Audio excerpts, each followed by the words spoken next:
नमस्कार। मैं श्रीमती अय्यर रेवती राजाराम, केंद्रीय विद्यालय एमईजी एवं केंद्र बेंगलुरु संभाग में कार्यरत हूँ।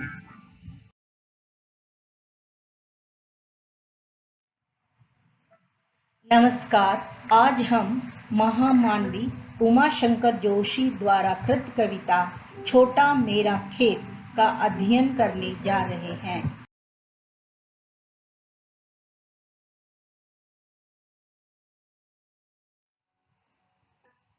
अब हम कविता का वाचन करेंगे। छोटा मेरा खेत चौकोना, कागज का एक पन्ना, कोई अंधड़ कहीं से आया, क्षण का बीज वहां बोया गया। कल्पना के रसायनों को पी बीज गल गया निश्शेष, शब्द के अंकुर फूटे, पल्लव पुष्पों से नमित हुआ विशेष। झूमने लगे फल, रस अलौकिक, अमृत धाराएं फूटती, रोपाई क्षण की, कटाई अनंतता की, लूटते रहने से जरा भी कम नहीं होती। रस का अक्षय पात्र सदा का, छोटा मेरा खेत चौकोना, छोटा मेरा खेत चौकोना।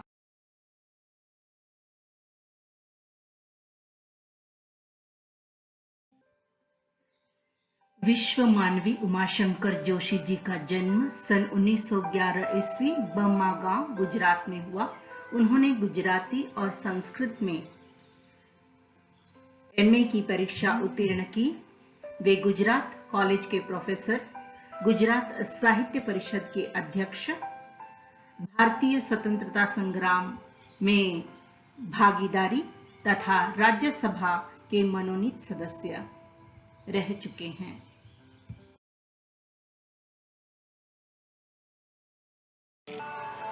महामानवी उमाशंकर जोशी प्रसिद्ध कवि, उपन्यासकार, कहानीकार और नाटककार थे। उनके कविता संग्रह हैं विश्व शांति, निशीथ, गंगोत्री। कहानी संग्रह है विसामो, उपन्यास श्रावणी मेनो, विसामो, एकांकी, अभिज्ञा, जिसके कारण उन्हें विशेष ख्याति प्राप्त हुई। उनकी कविता संग्रह निशीथ के लिए उन्हें ज्ञानपीठ पुरस्कार से नवाजा गया।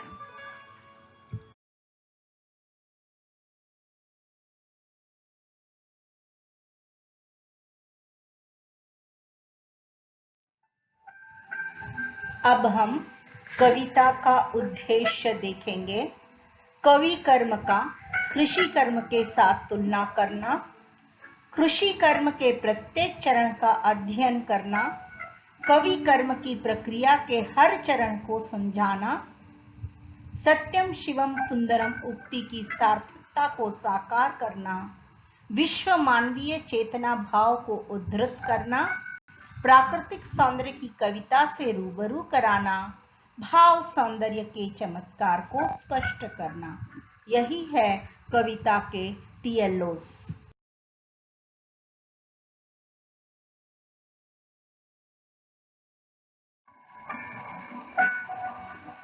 छोटा मेरा खेत कविता का केंद्रीय भाव। इस कविता में कवि ने रूपक के माध्यम से अपने कवि कर्म को कृषक के समान बताया है। किसान अपने खेत में बीज बोता है, बीज अंकुरित होकर पौधा बनता है, फिर पुष्पित पल्लवित होकर जब परिपक्वता को प्राप्त होता है तब उसकी कटाई होती है। यह अन्न जनता का पेट भरता है। कवि कागज को अपना खेत मानता है। किसी क्षण आई भावात्मक आंधी में वह इस कागज पर बीज वपन करता है। कल्पना का आश्रय पाकर भाव विकसित होता है। यही बीज का अंकुरण है। शब्दों के अंकुर निकलते ही कृति, रचना स्वरूप ग्रहण करने लगती है।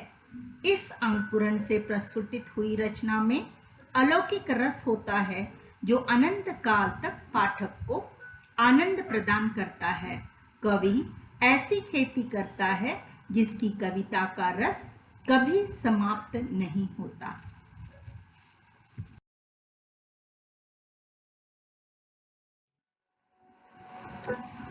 इस कविता में आए कुछ कठिन शब्द है: अंधड़, आंधी का तेज झोंका, निश्शेष, पूरी तरह, नमित, झुका हुआ, अलौकिक, दिव्य, अक्षय, कभी न समाप्त होने वाला, पात्र, बर्तन।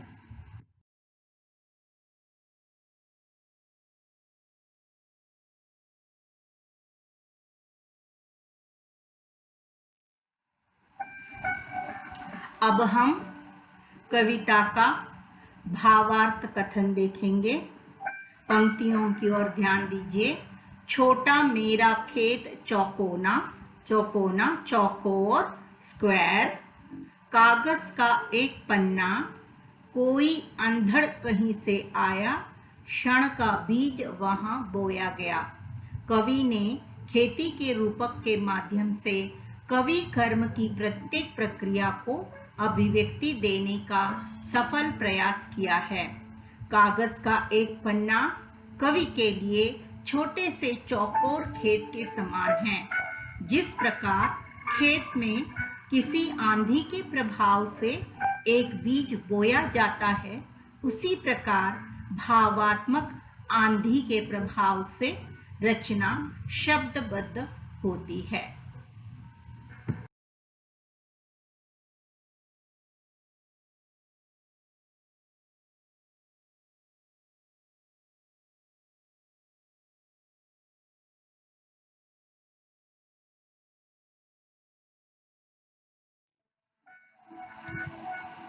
कल्पना के रसायनों को पी, बीज गल गया निश्शेष, शब्द के अंकुर फूटे, पल्लव पुष्पों से नमित हुआ विशेष। जिस प्रकार धरती में बोया गया बीज विभिन्न रसायनों को पीकर स्वयं को गला देता है और उसमें से अंकुर, पत्ते और पुष्प फूट पड़ते हैं, उसी प्रकार कवि के मन में उठे हुए भाव कल्पना रूपी रसायन से रचना के मूल भाव को विकसित करते हैं। तब शब्द के अंकुर फूटते हैं और कविता भाव रूपी पत्तों और पुष्पों से लदकर सौंदर्यशाली हो उठती है।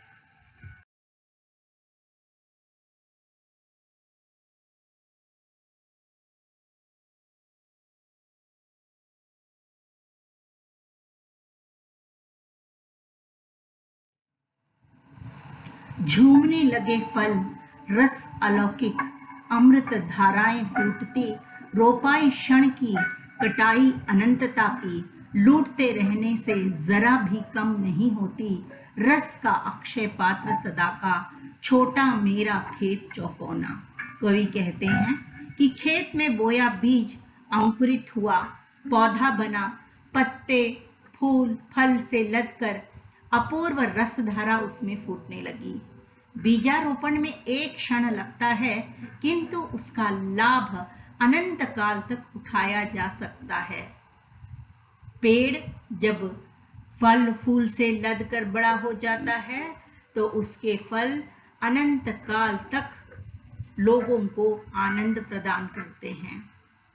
उसी प्रकार कवि के मन के भाव कल्पना का सहारा लेकर शब्दों द्वारा संपूर्ण रचना को आकार देती है, जो अनंत काल तक पाठकों को आनंद प्रदान करती है। कवि कहते हैं, उत्तम साहित्य कालजयी होता है, अक्षय पात्र के समान होता है, रस का अक्षय पात्र होता है। अक्षय पात्र वह बर्तन है जिसमें भोजन कभी भी कम नहीं होता। इसे श्री कृष्ण ने वनवास के दौरान द्रौपदी को भेंट में दिया था। वो कहते हैं, जब कविता बन जाती है, रचना आकार ले लेती है, तब अनंत काल तक, दीर्घ काल तक पाठकों को अलौकिक आनंद प्रदान करती है।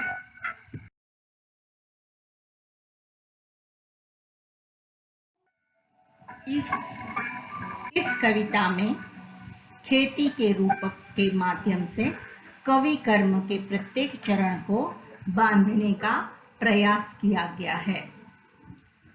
कई रूपकों का प्रयोग किया गया है। रूपक अलंकार किसे कहते हैं? जहाँ उपमेय में उपमान का आरोप होता है वहाँ रूपक अलंकार होता है। उदाहरण, चंद्रमुख, चांद को ही मुखड़ा कहा गया है। वैसे ही इस कविता में कई उपमेय उपमान को एक समान कहा गया है। कागज का एक पन्ना चौकोना खेत है, भावात्मक जोश अंधड़ है, विषय बीज है, कल्पना रसायन है, शब्द अंकुर है, अलंकार सौंदर्य पल्लव पुष्प है, रस फल है, आनंदपूर्ण भाव अमृत धाराएं हैं और रस का अनुभव करना अनंत काल तक कटाई करना है।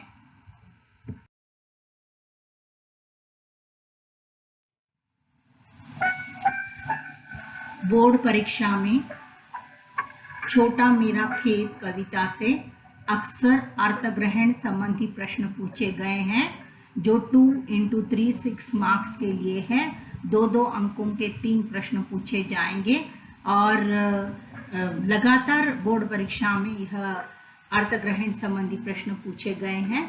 तो यहाँ पर इस कविता पर आधारित अर्थग्रहण संबंधी प्रश्न है।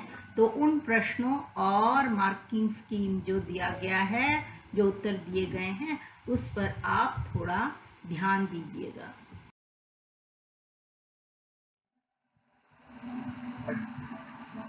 कवि कर्म के किन किन चरणों का वर्णन किया गया है, यह इस कविता से हॉट्स क्वेश्चन है और कविता में जो भी प्रश्न पूछे जाएंगे इसी के इर्द गिर्द पूछे जाएंगे।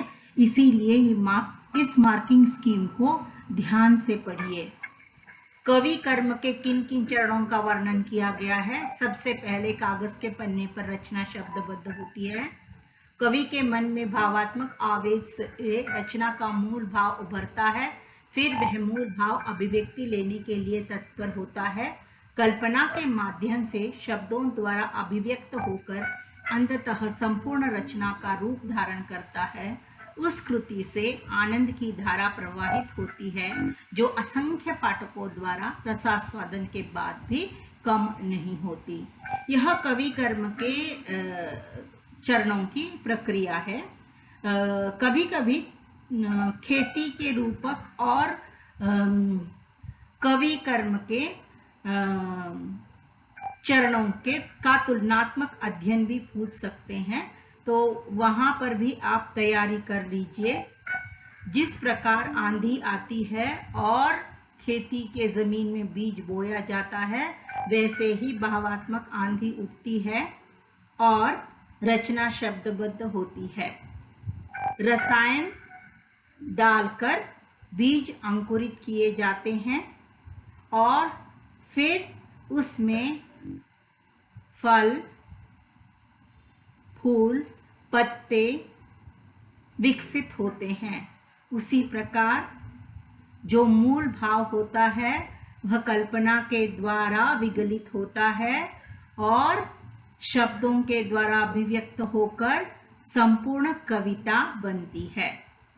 एक बार जब फल आने लगते हैं तो उस अमृत रसधारा का आनंद अनंत काल तक लोग उठा सकते हैं। उसी प्रकार जब रचना बन जाती है, कविता बन जाती है, तो उसका जो आनंद है, उसका जो रसास्वादन है, वह असंख्य पाठक उठा सकते हैं और वह अनंत काल तक कभी समाप्त नहीं होता।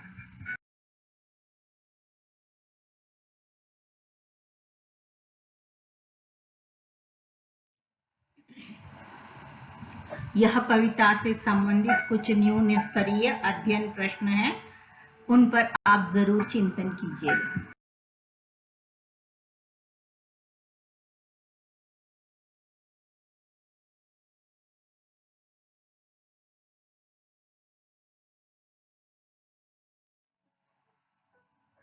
आशा करती हूँ कि आपने इस कविता के भाव को ग्रहण कर लिया होगा और इसके महत्वपूर्ण प्रश्नों के बारे में समझ लिया होगा। यदि आपको कोई शंका है तो आप मुझसे संपर्क कर सकते हैं। धन्यवाद।